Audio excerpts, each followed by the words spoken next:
일단 그 청년들이 떠나지 않고 군산에 남으려면 어떻게 해야 돼요? 뭐 경제 이야기도 굉장히 많이 했고요. 이거 되게 굉장히 중요한 문제인데 제가 왜 이 말씀을 드리냐면 거의 10대까지 19살까지 청소년들이 살고 있는데 이 친구들만 나가지 않더라도 똔똔이는 되거든요. 근데 거의 지역의 인식 자체가 19살이 되면 내보내려고 하는 그런 사회적 인식이 좀 굉장히 팽배해 있어요. 팽배해 있고 그렇다고 이 친구들이 다 서울 올라가고 한다고 하더라도 안정적인 직장을 갖느냐? 또 그건 아니거든요. 더불어서 서울에 올라간다고 하더라도 40% 정도가 1인 가구라고 하는데 예전에 통계를 봤는데 행복지수 내용들을 들여다보니 갈수록 행복지수가 좋아지는 게 아니라 올라가는 친구들이 거의 힘들어지는 경우들이 태반이에요. 그냥 통계가 그래요. 이건 뭐 설명할 것도 없이. 그럼에도 불구하고 왜 이렇게 내보내려는 인식이나 강해할까? 뭐 경제, 취업이라고 얘기하는 그것도 지금 약간 어불성설이거든요. 그래서 이런 전반적인 이야기에 대한 부분들 혹시 뭐 하고 싶은 말씀 있으시면 한 말씀 어떤 분이 해주시고요. 그리고 또 한 가지 질문이 들어온 거는 청년들이 지금 군산에 왔다가 간 친구들만 봐더라도 제가 여기 들렸다 온 친구들만 한 5, 60명이에요. 그러니까 무슨 말이죠? 저희 기관은 청년들을 기대 청년학교로 따로 이제 활동할까 훈련하는 과정들에서 전국 청년들 훈련하는 과정이 따로 있는데 그런 게 아니라 그냥 여기 뭐 팩토리라든지 그 프로젝트 받아가 내려왔던 친구들이 굉장히 많아요. 근데 왔다가 들려서 그냥 다시 올라간 친구들을 보니 굉장히 많거든요. 그래서 그 친구들이 지역에 남으려면 또 아까 여러 가지 이야기를 했지만 사례나 내용들이 있으면 어떻게 해야 하는지 또 이야기 좀 해주시면 좋을 것 같고요. 그냥 하나 고르세요. 네 분이서 편하게. 한 말씀을 하셔야 합니다. 하나만 더 질문하고요. 예. 또 한 가지는 여기 청소년 기관이다 보니까 청소년 일하시는 분들이 아까 우리 손의원님께서 폐창고라든지 유휴공간에 대한 부분들을 많이 말씀해 주셨는데 10대 우리 청소년들이 그런 걸 활용할 수 있는 방안이나 뭐 사례가 있느냐 뭐 이런 얘기도 해주셨습니다. 자, 그래서 제가 드린 질문에 대한 부분들은 충분히 다 공감하셨다고 생각하고 제 질문에 답이 아니어도 되니까 그냥 편하게 한 말씀씩 부탁드리겠습니다. 왜 우리 소장님 뭐 하신 말씀 있다고 했으니까 먼저. 네. 제가 하고 싶은 얘기 말씀드리면 그 공설시장 어디죠? 그 주차장 옆에 지금 명칭이 바뀌었는데 거기가 원래 청년 주택, 청년 아파트로 뭐 제가 알고 있는 제가 그때 당시에 시에 있으면서 업무적으로 관계했던 건 그렇게 결정이 된 걸로 알고 있었는데 이게 몇 년 후에 그 일반 행복주택으로 바뀌어서 지금도 뭐 건물이 이제 아직도 완성이 안 된 상태인데 그런 청년들 또 어린 우리 아이들에게 일하고 놀고 체험하고 할 수 있는 공간이 과연 뭐 서울의 문제가 아니라 더 없다는 거죠, 지역에서는. 그래서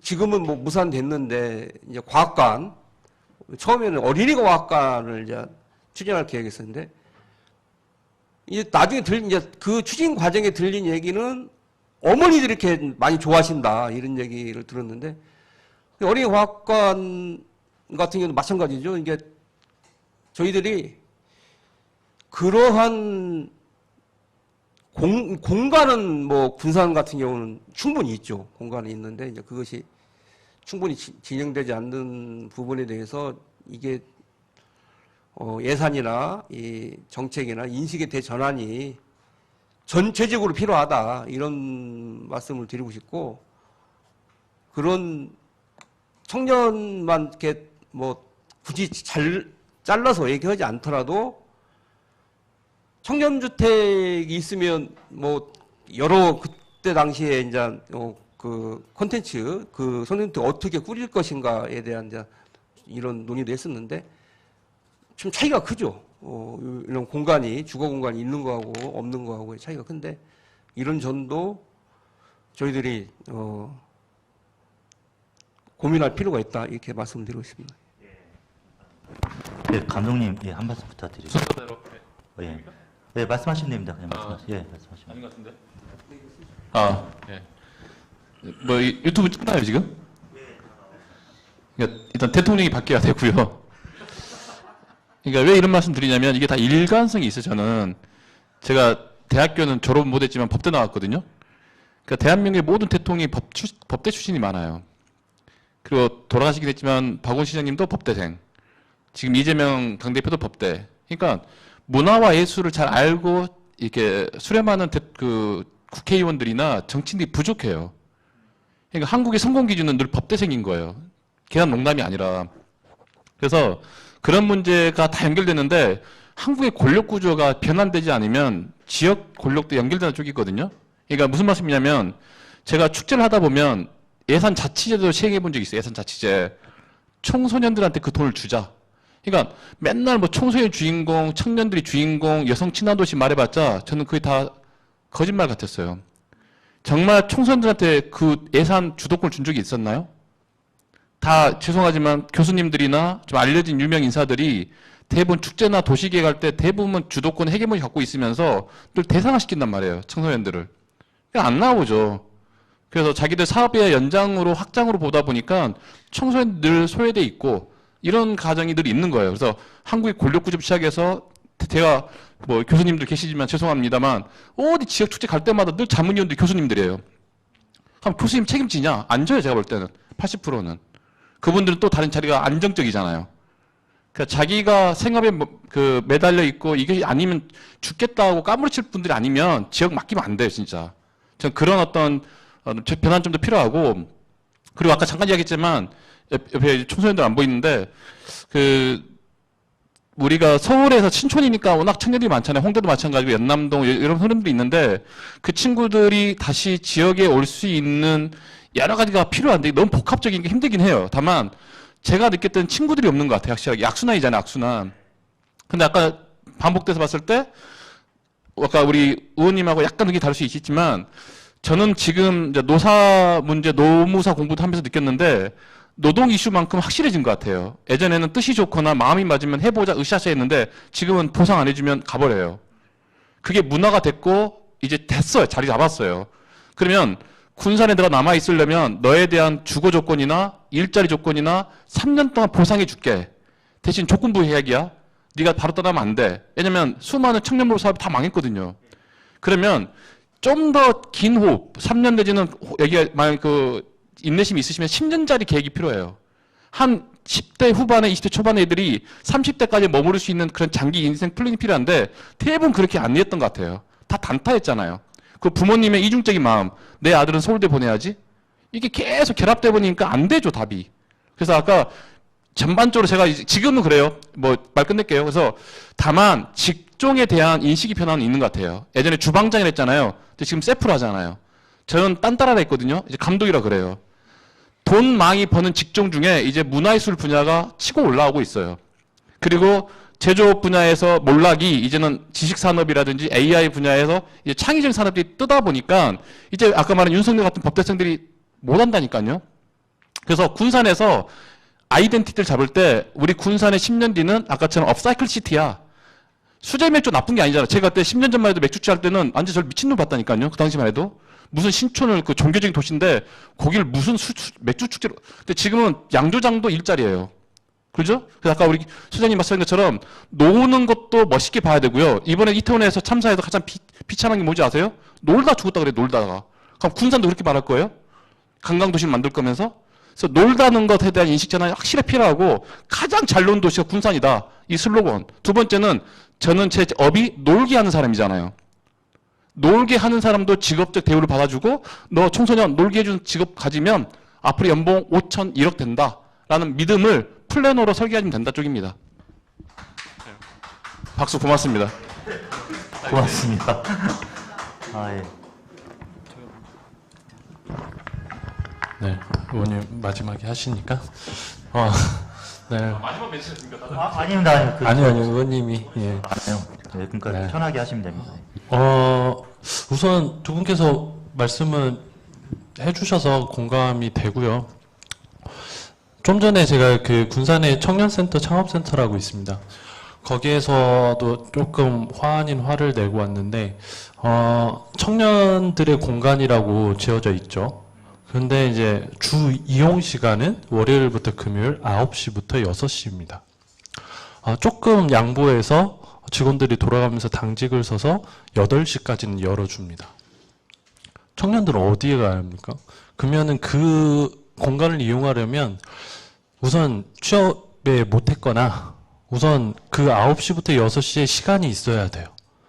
그런 친구들이 있을까요? 주변에?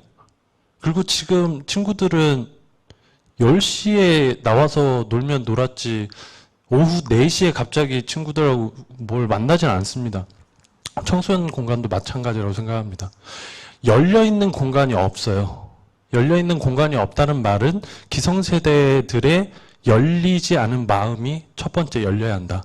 그것이 시작되었을 때 이 친구들이 머물 수 있는 공간이 있다라는 안정감, 이런 정서적인 안정감이 있을 때 조금 도움이 되지 않을까라는 생각을 하고요. 그게 바탕이 되려면 이제 좀 교육적인 면으로도 확장이 돼야 할 것 같은데, 우리 자치연구소에서 계속 열심히 하고 계시는 이 마을교육 생태계의 큰 개념에서 접근해서 우리 모두가 선생님이라는 가르침을 주는 물론 친구들한테도 저희가 배우는 면도 있겠지만 그러한 존재로서 우선 열린 마음부터 조금 시작해야 하지 않을까 생각이 들었습니다. 네. 자, 의원님도 뭐 한 말씀.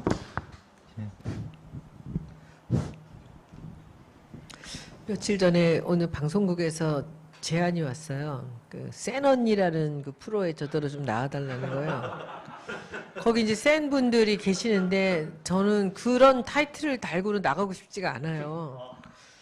아니면 그런 거 안 달아도 제가 너무 센 언니로 소문이 나가지고 오늘 여기 저를 이렇게 부르셨는데 제가 싫은 소리를 좀 듣기 싫은 얘기들을 좀 해야 될 것 같아요. 그거 아니면 제가 여기 와서 무슨 도움이 되겠어요. 그죠? 저는 서울 명동에서 태어났습니다. 그래서 그 사대문안 밖을 어려서 나가본 적이 없이 그렇게 살았는데 국회의원 되고 나서 지방을 처음으로 다니기 시작했어요. 목포를 2017년 3월에 처음 갔어요. 투기하러 갔다는 그때예요, 바로. 그때 그 문재인 대통령 선거를 앞두고 이제 문체위에서 저한테 전남에 그 예총을 맡으라고 그런 거예요. 그래서 하루에 3도시씩을 제가 주말이면 주중엔 또 일해야 되니까 주말에 그 일을 하면서 다녔는데 그때 처음 간 게 나주 한평 목포였어요. 그 다음날 진도 순천 여수 갔고요. 뭐 이런 식으로. 지방을 다녀보면서 이제 목포가 그 옛날 가치들이 많이 남아있어서 이걸 갖고 왜 우리가 교토나 오사카나 도쿄 같이 이 과거의 가치, 근대의 가치를 현대화시키지 못하나. 이 가치를 지금 레트로가 이제 와서 레트로 하죠. 인간의 정서 속에 자기가 지금 살고 있는 세상하고 다른 옛것에 대한 향수가 있거든요. 커피를 똑같이 마셔도 그 옛날 집을 얘네들한테 맞게 모던하게 고친다는 거죠. 교토 가보면 폴 스미스 매장, 파텍 필립 매장이 옛날 집이에요. 고쳐갖고. 스타벅스가 그 옛날 집 목조주택 고쳐서 가운데 간판 딱 달아 있어요. 우리가 이상해. 36년에 그 공백 때문에 그런지 모든 걸 다 새 거로만 하려고 그래요. 차도 새 차만 타려고 하고 집도 새 거로 해야 되고 모든 건 다 때려 부시거든요, 우리는. 근데 제가 이제 거기서 목포가 그 가치를 갖고 있다고 생각해서 정말 몸으로 부딪히면서 이제 여기까지 왔는데 사람들이 목포 얘기할 때마다 항상 하는 얘기가 있어요. 군산에 가보라는 거예요. 여러분들 그거 아세요 혹시? 100명이면 98명이 저한테 군산을 가보래요. 근데 전 군산 다 가봤거든요. 그 제가 겉으로는 말을 못해요. 근데 제가 생각하는 군산의 근대화에 그 지금까지 돈을 쏟아 부었던 그것은 박제된 근대예요. 살아있질 않아요. 그러니까 지금 오다가 여기 주차장을 저 멀리 세우고 그 순두부를 하나 먹고 오는데 일부러 간 건 아닌데 제가 박제됐다고 느끼는 그런 집들이 문을 다 닫았어요. 반 이상이. 생명력이 없어요. 그렇게 리모델링을 한 거예요. 근대화를 시켰고.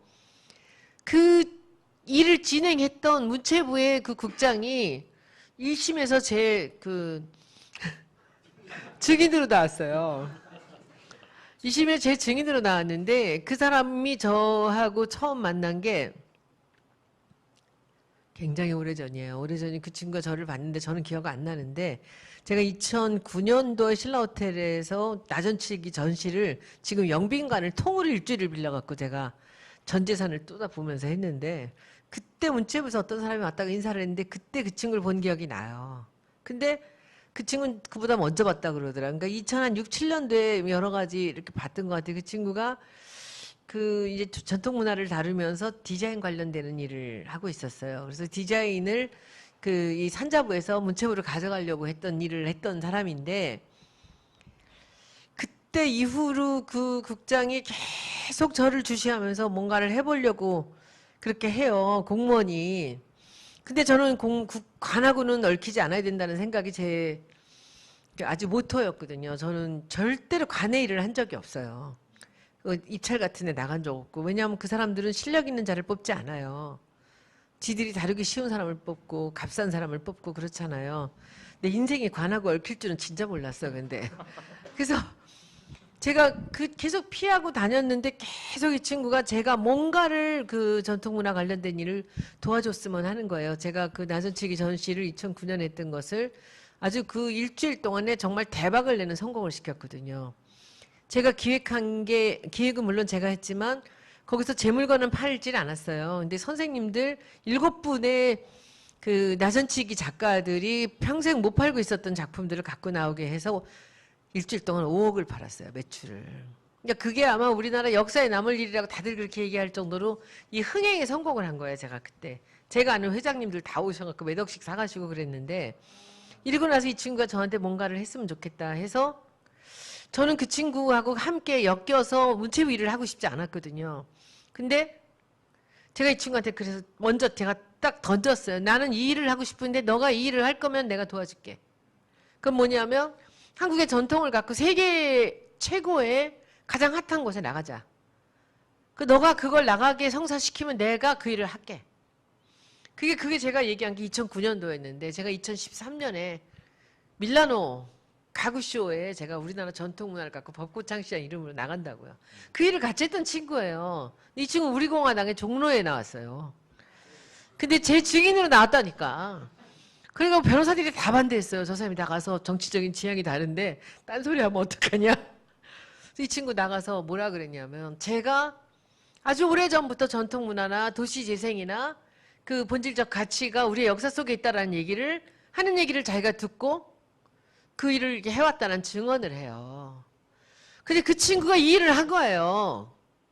자기 군산에 했을 때 너무 잘한다는 얘기예요. 그때 그 문체부의 그과에 이제 일을 하면서 그래서 그건 실패예요.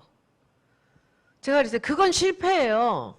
군산은 실패예요. 그랬더니 너무 화를 내면서 성공이라는 거예요. 그래서 요즘 가봤습니까? 네. 자기 요즘엔 이제 그쪽 부서를 떠나니까 모른다는 거지. 그래서 요즘 가보세요. 지속 가능하지 못한 돈만 한꺼번에 들어가고 만 건 그건 실패입니다. 제가 보기에 군산은 도시재생 실패한 도시예요. 왜냐하면 너무 많은 투자를 했고 그리고 뭔가 새롭게 해서 옛날 것을 해낼 수 있다는 생각을 한 게 잘못된 거예요. 그래서 저는 그 부분을 여러분들이 아셔야 돼요. 사람들이 저한테 군산 얘기를 자꾸 하는데 내 마음속으로만 얘기해. 군산은 실패인데 무슨 소리 하고 있어.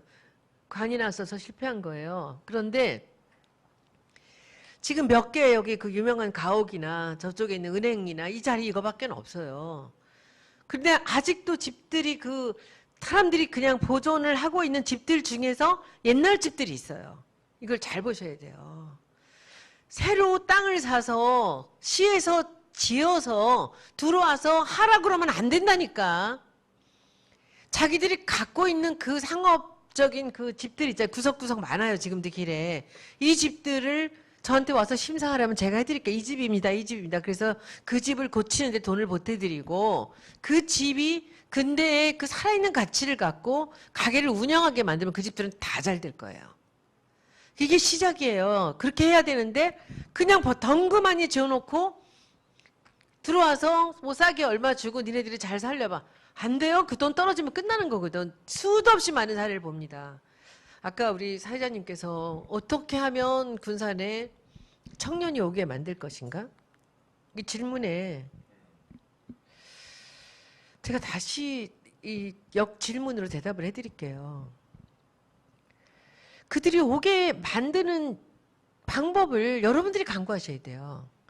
어떻게 하면 그들이 오겠습니까? 아주 간단해요. 돈을 벌게 해줘야 돼요. 돈을 주는 게 아니라 돈을 벌게 해주면 와요. 그리고 여러분들이 법대 아까 얘기하셨지만 이 세상 모든 사람이 어떻게 법대 출신만 살겠습니까? 그죠? 그리고 또 뭐 박 시장님의 법대나 문재인 대통령의 법대와 윤석열의 법대는 다르죠? 그죠? 그러니까 그 법대는 법대대로 살아가라 그래요. 우병우도 있고 김기춘도 있는 거고, 그쵸? 그 박원순도 있고 문재인도 있는 거예요.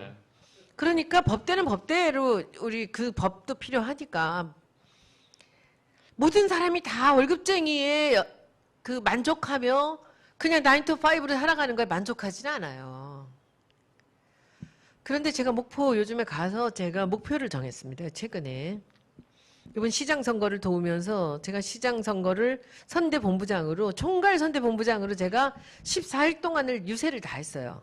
밤이면 SNS를 정말 진짜 엄청난 전쟁을 치르고 낮에는 딱 가서 저녁이면 제일 중요한 유세를 제가 다 하면서 이 사람들하고 매일매일 다른 공약을 했어요. 근데 그 공약에 아주 중요한 공약을 제가 지킬 수 있을지 모르지만 제가 근접하게 이 결과를 만들려고 하는 그 화두가 있는데 지금 그거 하나만 생각하고 있어요. 제가 우리 박홍률 시장이 4년 동안 10,000명의 인구를 늘리겠다라고 약속을 했어요. 근데 지금 이미 한 1,000명이 들어있어요. 저 때문에 들어온 사람이. 저 모르는 사람이. 제가 왔다고 이 동네 내려온 사람, 아들이 내려와서 가게를 사가지고 뭐 수리하고 있는 사람. 제가 이제 그 사람들을 하나씩 만나고 있습니다. 그리고 이들이 또 하나, 요번에 또 중요한 일이 하나, 제가 그 목포에 사람을 들어오게 하는 방법이 뭐가 있을까라는 생각을 하고 저는 이성당 빵집이 참 부러웠어요. 성심당이 부러웠어요. 목포도 코런방이라는 그 유명한 빵집이 있지만 이성당이나 성심당 같이 박스 떼기로 계속 사가지고 가는 사람이 없단 말이에요. 이 목포에는 건어물도 좋고 좋은 게 많은데 이 사람들이 와서 돈을 주고 사가지고 가는 물건이 없어요. 마땅하게. 빵을 해보고 싶다 해갖고 제가 유튜브로 이 사람들한테 빵을 한번 해보자. 그래서 제가 가칭으로 빵진보라고 이름을 지었어요. 빵진보를 한번 해보자. 그래서 뜻있는 사람들이 모여서 우리가 여기서 제빵 학교도 만들고 여기 빵을 한 방에 있는 빵들을 해보자라고 했는데 저한테 메일로 관심 있는 사람이 연락을 하라고 했더니 한 메일로 돈을 투자하겠다면서 한 20억 정도가 모였어요. 근데 투자 못 받아요. 사실은 법적으로 좀 어려운 게 많아서. 그런데 그러고 나서 결국은 이제 이 사업을 하는 분들 진보에 이제 많은 도움을 주는 그런 사업가들이 자기들이 하겠다고 나섰어요. 돈을 모으기 전에 우리가 먼저 하겠다. 그래서 빵진보로 회사 이름을 해서 여기서 목포에다 회사를 차리겠다 하는데 덜컥 겁이 나는 거예요. 제가 이걸 화두를 꺼냈지만 이 사람들이 와서 어떡하나? 그래서 제가 이름을 바꿨어요. 빵진보는 약자고 풀네임은 빵은 진보한다. 이 회사 이름이에요. 빵은 진보한다. 회사 차렸어요. 지난달에. 박수 쳐야 됩니까 지금? 박수 쳐야 돼. 그리고 회사 차리고 그리고 가게도 얻었어요. 그리고 거기서 사람들이 와서 일할 사람들을 기숙사 한다고 아파트도 하나 샀어요. 이 일이 너무 무서운 거예요. 이 사람들이 움직이는 게. 그리고 이제는 여기 저한테 오겠다고 한 사람들이 돈을 투자하겠다라는 것보다 사실은 돈을 투자하면서 와서 살겠다예요. 공무원 하는 사람들이 명퇴하고 오겠다. 교사하는 사람들이 와서 자기 할 일을 찾아주면 일로 와서 하겠다. 그리고 젊은 사람들, 그리고 또 나이 든 사람들 대구에서 카페를 했었는데 내가 그만두고 쉬고 있다. 여기에 자기도 하겠다. 그래서 이 사람들을 불러서 저는 아까 말씀드렸잖아요. 목표는 딱 하나예요. 인구를 늘리는 거예요. 그 여기서 돈을 벌게 하는 거지, 이 사람들한테. 그래서 이 청년들을 이제 불러오려면은 이 빵진보를 하면서 제빵 학교를 하나 만들면 어떨까. 그래서 요새 제가 목포에 학교 부지를 좀 알아보고 있어요. 학교 부지에 요새 학교를 누가 세워요? 인구가 줄어가는데 근데 학교 부지에 제빵 학교를 한번 만들었으면 좋겠어요. 그래서 이게 고등학교가 될 수도 있고 대학이 될 수도 있을 것 같은 저는 전문대 정도를 했으면 좋겠다 싶고, 그리고 이제 이성당이나 그 성심당 같이 보다 훨씬 더 진보되게 여기서 이 나가사키 카스테라 같이 그 생초콜릿 같이 한 도시에서 이 사갈 그 물건들 맛있는 이 제빵 제과 쪽의 것들을 해보고 싶다는 생각을 이제 하면서 이 일을 하는데, 여기는 항상 기본의 조건이 있어요. 사회자님, 제가 브랜드를 만들어서 평생을 돈을 벌고 살았는데, 뭐 인건비 사업이니까 뭐 큰 돈을 못 벌어요. 우리 위원장님이 잘 아실 거예요. 그러나 아마 우리나라에서 브랜드 만들고 디자인해서 저만큼 돈 번 사람들 10명 안에, 제가 5명 안에 들어갈 거라고 봐요. 근데 사람들이 좋은 브랜드가 뭐냐는 질문을 저한테 해요. 근데 그때 다른 저하고 비슷한 일을 한 사람들은 그렇게 쉽게 대답을 못 하는데, 저는 1초도 안 걸려서 대답을 할 수 있어요. 좋은 브랜드는 뭐냐? 돈 벌어주는 브랜드입니다 라고 얘기를 해요. 폼나는 브랜드가 아니고요. 여기다 대고 다녀서 자랑스러운 브랜드가 아니라 그 브랜드 자체가 돈을 벌어줘야지 그 브랜드는 좋은 브랜드거든요. 그러니까 제가 입찰 하나 안 하고 회사를 40년을 이끌어오면서 여태까지도 잘 나가게 만들어 놓은 거는 그 브랜드가 돈을 벌어주기 때문이거든요. 그렇죠? 여기 지금 이걸 한번 보셔야 돼요. 여기 사람들, 청년이 어떻게 하면 오느냐? 모든 인간의 이기심은 다 하나 통합니다. 나한테 이익이 돼야 돼요. 그렇죠? 저는 브랜드 만들 때 회사를 위해서 브랜드를 만들지만 그 브랜드가 소비자한테 이익이 되게끔 하거든요. 여기 와서 청년들이, 모든 사람이 법대 갈 수 없잖아요. 공부하기 싫은데 나도 돈은 벌고 싶어. 아까 지금 중학교, 고등학교 학생들 얘기하는데 제가 10대 청년들은 어떻게 될지는 모르겠습니다. 근데 졸업을 하기 전에 또 여기 계신 여러분들이 학교 같은 데 다니면서 많은 얘기를 해줬으면 좋겠어요. 어떻게 하면 내가 공부한 곳, 내가 태어난 곳에서 여기서 그들이 개인 청년 사업가가 될 수 있는 길이 얼마든지 있다는 거죠. 그걸 만들자는 거죠. 그리고 제가 우리 그 위원장님의 그 맥주집 가봤거든요. 거기 비오포트. 맥주만 있으면 매출이 너무 한정돼요. 그 넓은 데를. 제가 보기에 아까 우리 그 페닉스 푸드 팩토리 같이 이 빵집도 넣고 치즈 가게 넣고, 그리고 이렇게 이게 다 하나하나가 다 그 가치를 갖고 거기에 힙하게 젊은 사람들이 이 같이 이렇게 이거를 마시면서 다른 거를 살 수 있는, 그리고 그들이 들어와 청년들을 써서 한번 해보셔도 좋을 것 같은데, 이쪽에 이렇게 안정된 상태로 와서 한다고 하면 일단 재미가 없어요. 그리고 큰 돈을 벌고 이게 흘러 넘치면서 끌어 넘쳐야 되거든요.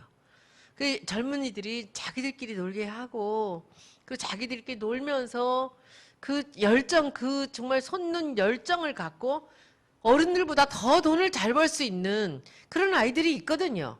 공부하고 관계가 없는 애들도 너무 많아요.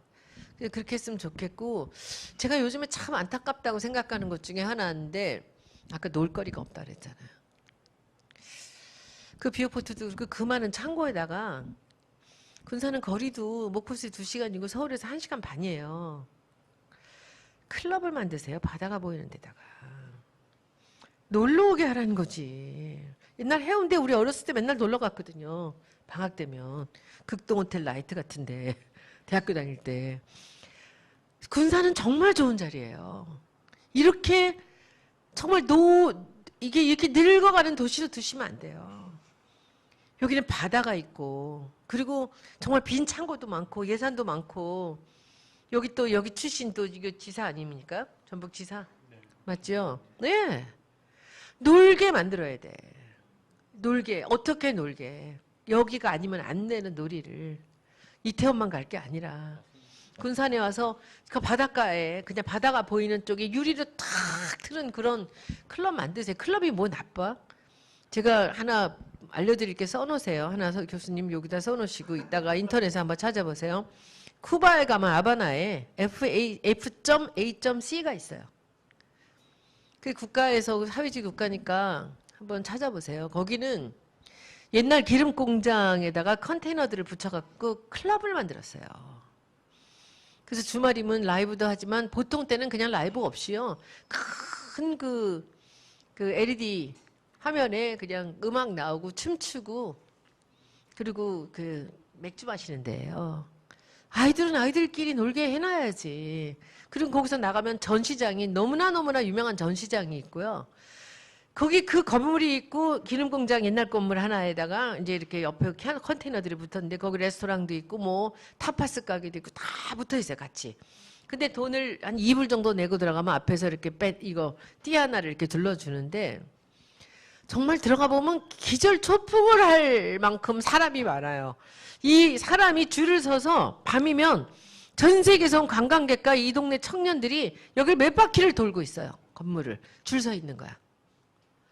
근데 들어가 보면 그냥 노는 거예요. 클럽인데 현대미술 전시장도 기가 막히게 돼 있고요. 그리고 그냥 파인 다이닝도 있고 그리고 타파스 집도 있고 맥주 마시는 조그만 집 이렇게 나눠져 있어요. 옛날 건물하고 이렇게 컨테이너 붙여서. 그런데 이게 쿠바가 현대미술이 꽤 유명하더라고요. 거기 있는 모든 작가들이 가장 전시를 하고 싶어 하는 곳도 그곳이에요. 제가 보기엔 군사는 그보다 10배 더 잘할 수 있어요. 잘할 수 있고 더 정말 가치 있는 곳, 위치적으로도 굉장히 좋거든요, 군산이. 그래서 한번 소문난 잔치, 정말 아무것도 없는 군산에 여러분들이 이런 마음가짐 갖고 나선다면 저는 할 수 있을 거라고 봐요. 일단 결론은 클럽을 만드는 걸로 일단 아니, 농담입니다. 일단 그런 전반적인 여러 가지 이야기 많이 해주셨고요. 저희 의원님이 아까 발표 시간을 짧게 해주셔가지고 작정을 하신 것 같아요. 후반기에 아주 굉장히 많은 말씀 너무 감사드리고 시간이 저희가 9시로 좀 한정돼 있었거든요. 그래서 저희가 청년들이나 지역 경제에 대한 부분들, 지역 이웃들 공동체 활동들 굉장히 많이 하는 공간인데 특히 10대에게 관심이 많아요. 저희는 청소년들에게. 그러니까 중고등학교 아이들, 특히 고등학교 아이들, 대학 넘어가는 20대 초반의 친구들 여기 좀 집중화 있거든요. 이 기관은. 우리 네 분에게 이제 한 말씀씩 마지막으로 부탁을 드리려고 하는데 좀 그 행복에 대한 이야기들 제 관심이 많아가지고 많이 뒤져보는데 예전에 그 뭐 노벨상 타신 분들 돈을 많이 들여가지고 행복의 정의를 내렸더라고요. 근데 어떤 책인지 잊어버렸는데 행복이란 안정된 직장이 가까운 곳에 있어야 하고 그리고 퇴근 후에 동료들과 뭐 맥주 한잔 하고 집에 가서 섹스하는 것, 뭐 이게 행복이라고 정의를 해놨어요. 근데 거기에 굉장히 많은 내용들이 함유되어 있거든요. 직장이 안정적이어야 하고 일터가 가까워야 돼요. 그리고 퇴근 후에 간단하게 직장 동료랑 맥주 한잔 할 수 있다는 건 정말 가까운 사이라는 거거든요. 집에 가서 이제 누군가 있다는 건 사랑하는 누군가 존재한다는 거죠. 그걸 행복으로 아주 심플하게 정리했더라고요. 제가 왜 이걸 좀 설명드리냐면 네 분이서 우리 10대 친구들 지금 쉽지 않은 삶이거든요. 다 아시겠지만 자살률, 뭐 전 세계 1등에 또 이번에 지난주에 수능도 끝났잖아요. 특히 고3 아이들 지금 또 걱정되는 건 자살하는 아이들 넘었었으면 좋겠다. 이런 마음도 좀 크고 아픔이 좀 있습니다. 여러 가지들이 많은데 이 10대 친구들, 20대 초반의 이 청소년, 청년들, 이 친구들에게 우리 네 분이서 꼭 한 말씀 해준다면 어떻게 살았으면 좋겠다라든지 훈계, 꼰대 이런 얘기 아니고요. 이렇게 약간 삶에 대한 편안한 이야기를 좀 한 말씀씩만 부탁드리겠습니다. 한 말씀씩만. 어떤 분이 해주실까요? 네. 제가 그 청소년이나 청년들한테 할 얘기가 있다는 건 잘못된 것 같고요. 그러니까 이제 우리 사회의 이제 기성세대 또는 이런 정책을 결정하는 정치 세력들, 뭐 정치권 이런 분들의 또 인식의 전환과 사회의 전환이 없는 한 그 틀 속 그 제도, 그 문화를 청소년이나 청년들이 어떤 선택을 하기가 어려운 거죠, 그러니까요. 그래서 최근에 예를 들어서 뭐 5년 동안에 한 6년 동안에 건강보험 심사평가원의 그 실제 치료 환자를 보면 우울증과 불안장애 환자가 치솟고 있는 게 20대, 10대거든요. 그러니까 뭐 폭발적으로 증거를 하고 있는데 이제 그러한 사회를 만들고 그러한 문화를 만들고 그러한 경쟁 구조를 만들고 그런 부분에서 이제 당장 우리 군산만 놓고 봐도 마찬가지라고 보는 거죠. 상대적으로는 과민화가 안 되어 있지만 그 청소년들이 할 수 있는 선택할 수 있는 것들에 대해서 사실은 치열하게 저희가 준비하고 만들어주고 그리고 선택할 수 있는 게 있어야 하는데 그 선택 자체가 그런 우리가 말하는 이제 무한 경쟁 사회와 이게 제가 이제 이거 아까 심리학 얘기를 말씀하셨으니까 그러니까 행복이라는 게 가장 고통이 적고 불안이 적은 것이 행복이라는 개념이죠. 그러니까 좀 더 쉽게 얘기하면 가장 안정된 것도 있겠지만 가장 고통이 적고 가장 그 불안성이 적은 행위를 하는 삶, 그게 행복인데 그러한 사회를 저희들이 만들어졌냐라는 점에서 전혀 그렇지 않은 거기 때문에 청소년들이 어떻게 하는 것도 중요하겠지만 우리가 어떤 사회를 만들고 어떤 전환을 할 건지에 대해서 사실은 더 심각하게 저는 고민해야 한다고 보는 거죠. 왜 그러면 왜 우리 사회가 겉으로 보면 예를 들어서 문화적으로도 그렇고 예술적으로도 그렇고 뭐 군사적으로나 경제력도 그렇고 세계적으로 성장하고 있지만 우리 내부의 구성원들의 삶의 행복이 과연 어떤가 그런 부분에서 저희들이 전환되지 않으면 사실은 선택의 여지가 저는 별로 없다 이런 말씀을 드리고 싶고 그래서 군산도 더 오히려 수도권보다 훨씬 더 위기에 있기 때문에 우리 지금 지역에 살고 있는 구성체들이 더 심각하게 문제를 바라보고 행동해야 한다 이런 얘기를 하고 싶습니다. 예, 감독님도 한번 부탁드립니다. 행복이라는 질문이 가장 불행한 질문 같아요. 그러니까 뭐 그 정도 제가 답을 할 수 있는 그 고난은 없는 것 같고요. 그러니까 저는 제 10대 때 생각해 보면 뭐 가출도 2번 했고 무기징역도 2번 당하고 좀 재밌게 산 것 같아요.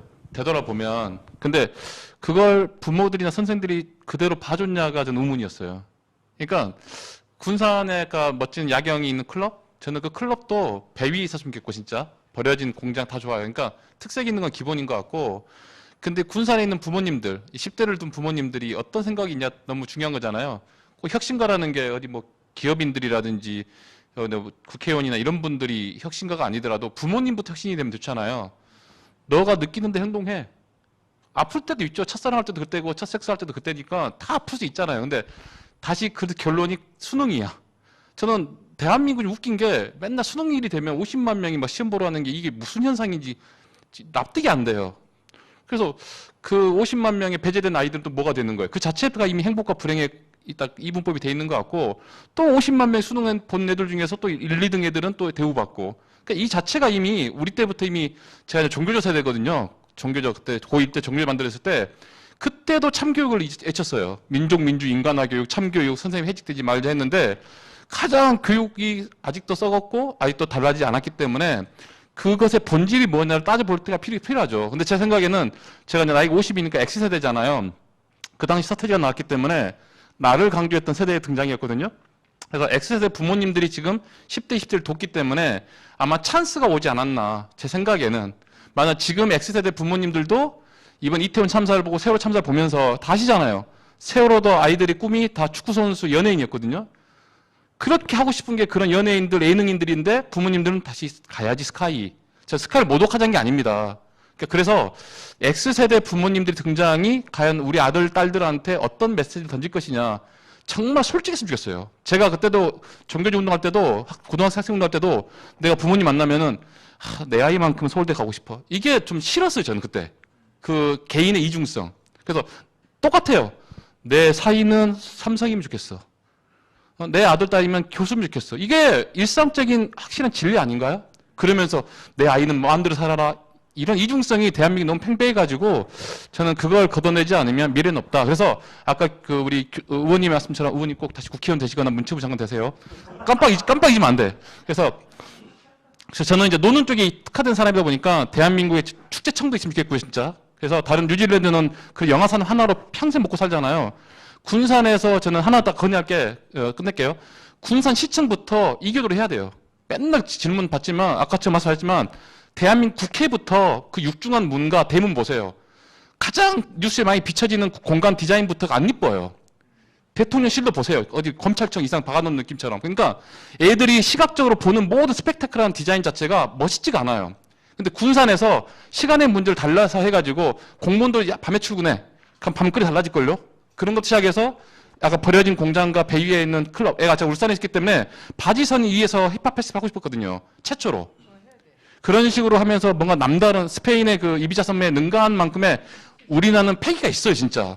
근데 부모님부터 가지 말아 할 거예요. 이태원 참사, 이거 후유 좀 크거든요? 다시 죽이게 안 하고 싶거든요. 그래서 이 싸움은 굉장히 거친 싸움이고 투박한 싸움인데 군산에서 아까처럼 약간 다른 맥락이시겠지만 이태원 서울 도심의 한복판의 클럽 문화를 우리는 가장 안전하게 놀 수 있는 24시간 밤 클럽 문화를 군산 선포하겠다. 그 시청 너희들부터 정신 차려. 이렇게 말하고 교수님부터나 소장님부터 양복 다 벗어야 돼요, 양복을. 그런 거 다 달라야 돼요. 아무튼 이 정도 말씀 드리겠습니다. 총선 힘내세요. 예. 어떤 분부터, 그리고 참고로 저 양복 한 달 만에 입었습니다. 오늘 지금 이것 때문에 제가 넥타이도, 예. 죄송합니다. 제가 다음부터 다 벗고 다니는데. 자연스럽게 순서대로 말씀 부탁드립니다. 저는 9살 아들, 6살 딸이 있습니다.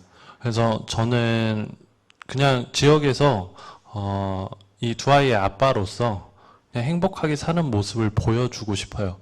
이게 이제 첫 걸음이 될 거고 지역에 누군가를 오게 한다는 것보단 내 아이들이 지역에서 행복하게 살아가게 만든다면 로컬이 미래라는 표현이 그대로 맞아떨어지지 않을까 싶어서 저는 행복하게 잘 사는 모습을 보여주겠다라고 마지막 말씀드리겠습니다. 네, 고맙습니다. 의원님, 예, 한 말씀 부탁드리겠습니다. 의원님, 한 말씀 부탁드리겠습니다. 한마디만 하면 너무 간단해요. 지금 감독님 같은 분이 군산에서 초등학교, 중학교, 고등학교에 강의를 하시게 하세요. 가서 자기가 한 축제를 하면서 거기서 정말 펄펄 뛰는 얘기들을 애들한테 보여주세요. 내 꿈은 뭐였어? 어렸을 때 꿈이 뭐셨어요? 네? 어렸을 때 꿈이 어릴 때 꿈이요? 응. 어릴 때 꿈은 기자였어요, 기자. 내 기자였는데 내가 기자로 갔으면 지금 어떻게 살았겠느냐. 내가 이 축제 만들면서 얼마나 행복하게 살고 있는지를 애들한테 얘기를 해주세요. 이게 이 군산에 있는 청년들한테 얼마나 큰 영향을 주는지 몰라요. 그 어릴 때 제가 아는 사람 중에 뭐 그 어릴 때 학교에 중학교 다닐 때 어떤 학교 선배가 찾아와서 자기 직업에 대한 얘기를 해서 그 길로 갔다는 사람들 여럿 있어요. 그래서 그렇게 해서 애들한테 꿈을 나 저런 일 해야지. 이제는 더 이상 뭐 진짜 이 직업이라는 게 너무 다양해졌기 때문에 그런데 긴 얘기를 한마디로 제가 이렇게 축약을 한다면 행복하게 사는 것은 행복하게 산다는 것은 제 인생 제가 이제 70을 내일 모레 둔 제가 생각하기에 행복한 인생이란 뭐냐라고 한다면 내가 가장 하고 싶은 거 잘하는 것을 할 때가 저는 제일 행복했어요. 그 제가 지금도 어린 학생들을 만나면 진로에 대한 고민을 하잖아요. 그러면 제가 조용히 걔하고 얘기를 해요. 너는 뭐 할 때가 제일 행복하니? 그러면 그때 자기가 뭘 할 때 행복한지도 쉽게 말을 못해요. 왜냐하면 이게 엄마가 좋아하지 않는 것일 수도 있거든. 과목이. 요즘엔 유튜버래요. 예, 요즘 유튜브에서 돈 버는 게 애들이 그게 꿈이래요. 대박 나는 거. 근데 그 가장 행복한 게 수학할 때가 행복하니? 아니면 그 춤을 출 때가 행복하니? 네가 가장 행복한 일을 네가 해야 돼. 그게 크게 성공을 하든 안 하든 중요한 게 아니에요. 좋아하는 일을 해야 돼요. 그래서 고향에 돌아와서 군산을 떠나더라도 고향에 돌아와서 다시 여기서 정말 작은 사업가가 돼서 일을 할 수 있다면 이거는 저는 군산은 살 거라고 봐요. 그리고 그 청년을 뭐 어떻게 키울 것인가, 얘들한테 어떻게 할 것인가를 이론으로 접근하시면 안 돼요. 이론을 하시면 안 되고 우리 감독님 같은 분이 애들하고 같이 그냥 한 반나절 정도 축제를 시뮬레이션 하는 거야. 그래서 애들하고 같이 수업을 하나 만들어줘요. 방학 때 내가 이 축제 뭐 이런 축제를 이렇게 하는데 애들하고 같이 하는 거야. 걔들하고 무슨 축제를 얘네들 이 축제 넌 어떻게 생각하니? 프로젝트를 한번 해보는 거죠. 이러면서 그 기술자가 돼 나갈 수도 있는 것이고 그래서 이 자기가 하고 싶은 거 가장 행복한 일을 인생을 다 마치고 끝내 돌아와서 하는 게 아니고요. 가장 젊은 나이에 그의 일을 할 수 있는 그 판단력과 그 용기를 애들한테 주시는 게 저는 제일 큰 일이라고 생각합니다. 예, 감사합니다. 네, 시간이 있으면 더 많은 말씀을 나누고 토론도 할 텐데 시간이 부족한 게 되게 안타깝습니다. 그 앞에서 이제 경제에 대한 문제, 상권에 대한 문제, 그리고 지역사회 여러 가지 문화적인 내용들까지 전반적인 이야기 나눠봤고요. 마지막에 우리 손 의원께서 하고 싶은 이해를 하는 곳, 그리고 지역이 그런 곳이 됐으면 좋겠다. 이런 얘기를 지금 네 분이 공통적으로 해주신 것 같아요. 근데 지금 최근 한 10년간 청소년들, 학생들 이 전수조사 학교에서 이제 교육부에서 매년 하거든요. 그러니까 초등, 중등, 고등 직업 선호도 1등이 교사가 10년 동안 변하지 않고 있어요. 초등학교만 지금 3년 전에 1등이 운동선수로 바뀌었습니다. 그리고 중간에 유튜버라든지 이런 새로운 직종들이 조금씩 들어오고 있고요. 그런 과정 중에 있고, 그리고 저도 여기 이 바닥에 좀 꽤 긴 시간 있었는데, 항상 청년들, 청소년들 물어보면 뭐 하고 싶니 물어보면 거의 90% 이상이 뭘 하고 싶은지를 몰라요. 자기가 진짜 좋아하는지도 모르고. 앞에 그 네 분이 똑같이 하신 말씀이 하나가 좀 있는데, 일단 이 친구들에게 뭐라고 할 게 아닌 것 같아요. 지금 전체적인 사회 분위기라든지 환경이라든지 생각하면 좀 이 친구들 보면 안타깝기도 하고 아프기도 하고 이런 마음들이 울컥울컥 하는 것들이 굉장히 많거든요. 저희가 일단 그런 모습들, 그런 삶을 먼저 살아 보이고 환경적인 것들을 어떻게 바꿔볼지 만들어가는 어떤 그런 시발점이 되는 그런 시간이었으면 좋겠습니다. 하여튼 오늘 긴 시간 함께 해주시고요. 그리고 함께 해주셔서 너무 감사드리고 앞으로도 저희 달그락 우리 청소년 자치연구소에서 이런 시간 귀하게 잘 만들어서 가보도록 하겠습니다. 오늘 참여해주신 모든 분들께 진심으로 감사드립니다. 고맙습니다. 감사합니다.